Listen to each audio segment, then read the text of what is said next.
முருகனோட காதில் விழும்படி நீங்க கேட்டால் அவன் உங்களுக்கு அதை அப்படியே கொடுப்பான். நிறைய பேர் சொல்லலாம், நாங்களும் கேட்டுட்டே தான் இருக்கோம், ஆனா அவன் கொடுக்கல எதுவும் அப்படின்னு.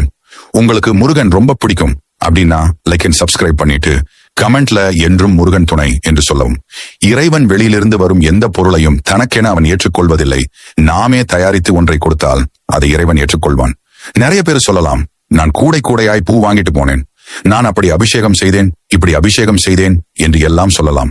ஆனால் இது அனைத்தும் வெளியிலிருந்து வந்ததுதானே, நீங்களே உங்கள் கையால் என்ன செய்து கொடுத்தீர்கள் என்று முருகன் உங்களிடம் கேட்டால் என்ன பதில் இருக்கிறது? இல்லை, இது எல்லாமே நான் தானே கொடுத்தேன் என்றா?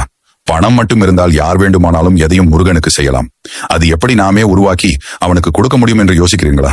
நீங்கள் தரக்கூடிய ஒரு விஷயம் இருக்கிறது, அது வெறும் 2 சொட்டு கண்ணீர்.